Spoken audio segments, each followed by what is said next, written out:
non c'è assolutamente da dormire sonni tranquilli. Non voglio allarmare nessuno.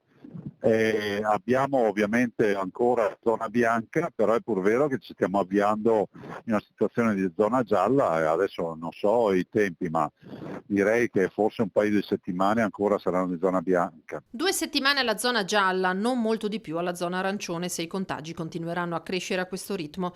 Il presidente del Veneto Luca Zaia lo dice chiaramente: 2066 nuovi positivi nelle ultime 24 ore, 8 decessi. Da luglio Zaia chiedeva al governo di decidere sulla terza dose. La somministrazione è stata autorizzata tardi e ora c'è la corsa a recuperare. È di queste ore il via libera dal 1° dicembre anche per gli over 18. Il nuovo decreto che contiene il discusso Super Green Pass entrerà in vigore quando dunque anche il Veneto lascerà la zona bianca per passare a giallo e poi arancione. Per la zona arancione non è che è distantissima, è probabile che noi ci arriviamo magari a dicembre, a metà dicembre o a Natale, non lo so, se continua così.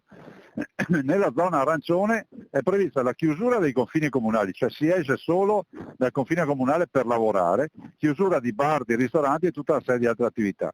Ecco, con questo Super Green Pass non si chiude più.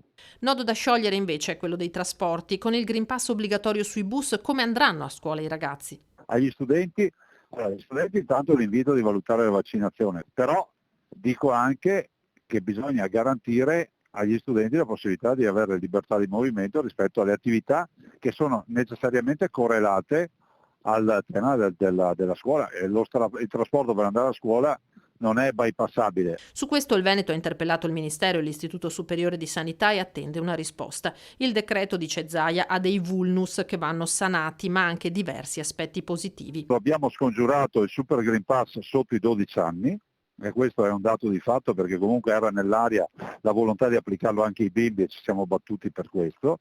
EMA ha intanto autorizzato la somministrazione del vaccino Pfizer per i bambini dai 5 agli 11 anni. Saranno i genitori ora a decidere. Il governatore ribadisce solamente ciò che sostiene da sempre. I bambini non è che li possiamo considerare responsabili della pandemia e quindi dovete vaccinarvi per mettere in sicurezza gli adulti.